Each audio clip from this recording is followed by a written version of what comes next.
Assalamualaikum warahmatullahi wabarakatuh. Kami dari kelompok 3 akan membahas mengenai Murji'ah. Sebelumnya kami akan memperkenalkan anggota-anggota kelompok kami terlebih dahulu. Yang pertama, Siti Tunariah, NIM 2618105. Yang kedua, Suciati Chandrasari, NIM 2618115. Yang ketiga, Hairul Rosikin, NIM 2618124, dan yang terakhir M. Harir Marzuki, NIM 2618133. Pada kesempatan kali ini kami membahas mengenai pengertian dan penisbatan Murji'ah, sejarah aliran Murji'ah, sekte-sekte aliran Murji'ah, dan paham aliran Murji'ah. Yang pertama, pengertian dan penisbatan Murji'ah.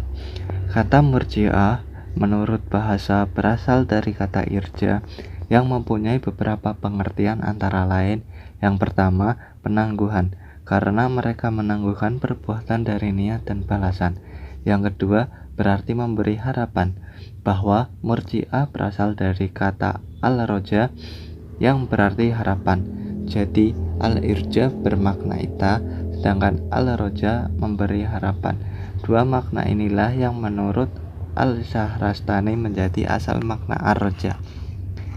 Adapun secara istilah, Murji'ah adalah kelompok yang mengesampingkan atau memisahkan amal dari keimanan, sehingga menurut mereka suatu kemaksiatan itu tidak mengurangi keimanan seseorang.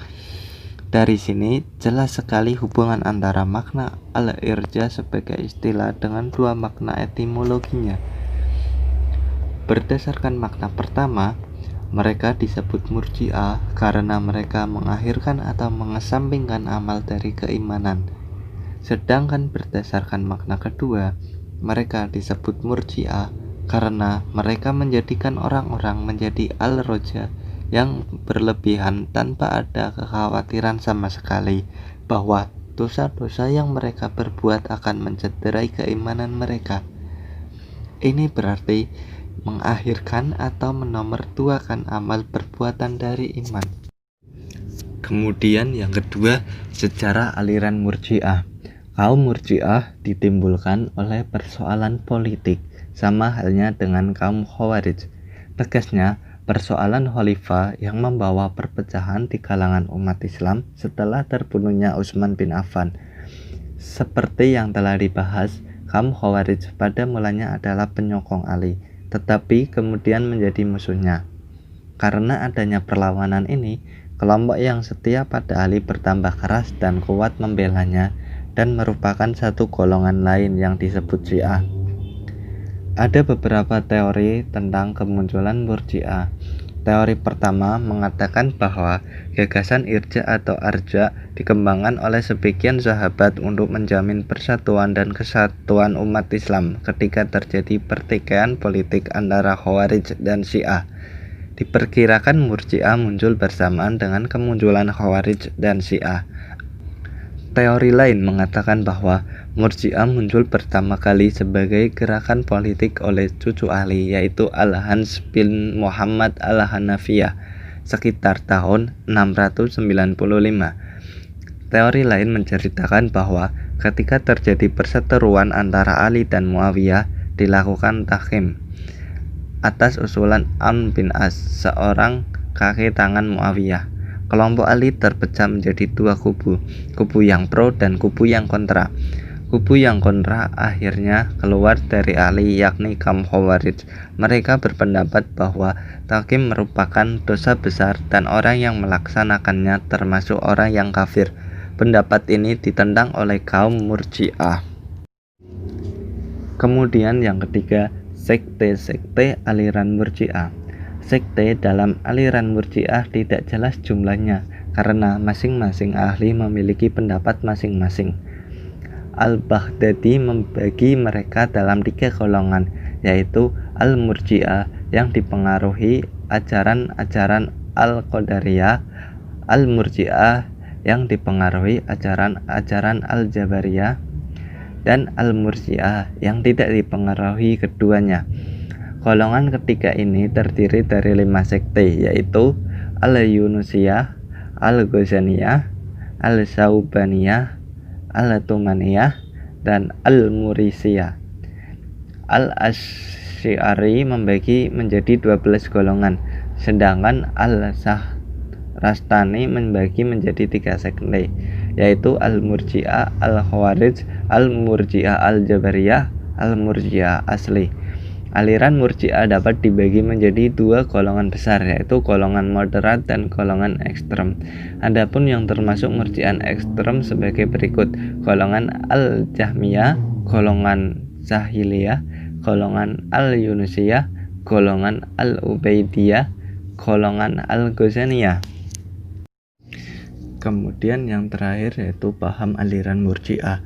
Ajaran pokok Murji'ah bersumber dari gagasan atau doktrin irja yang diaplikasikan di banyak persoalan, baik politik atau teologis.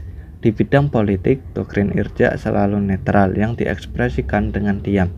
Itulah sebabnya Murji'ah dikenal sebagai the Quansits, kelompok bungkam. Di bidang teologis, doktrin irja dikembangkan ketika menanggapi persoalan yang muncul, yang menjadikan semakin kompleks sehingga mencakup iman, kufur, dosa besar, dan ringan. Berkaitan dengan doktrin teologi, ada beberapa pendapat mengenai ajaran pokok Murji'ah, yaitu Harun Nasution menyebutkan 4 ajaran pokok Murji'ah. 1. Menunda hukuman atas Ali, Muawiyah, Amr bin As, dan Abu Musa al-Asy'ari yang terlibat tahkim dan menyerahkannya kepada Allah di hari kiamat kelak. 2. Menyerahkan keputusan kepada Allah atas orang muslim berdosa besar. 3. Meletakkan atau pentingnya iman daripada amal. 4. Memberikan penghargaan kepada muslim yang berdosa besar untuk memperoleh ampunan dan rahmat dari Allah. Secara umum, paham-paham Murji'ah dapat dilihat dari beberapa pendapatnya sebagai berikut. 1. Rukun iman. Ada 2, yaitu iman kepada Allah dan iman kepada utusan Allah. 2. Orang yang berbuat dosa besar tetap mukmin selama ia telah beriman, dan bila meninggal dunia dalam keadaan berdosa, maka segala ketentuannya tergantung Allah di akhirat kelak. 3. Perbuatan kemaksiatan tidak berdampak apapun terhadap seseorang bila telah beriman. 4. Perbuatan kebajikan tidak berarti apapun apabila dilakukan di saat kafir.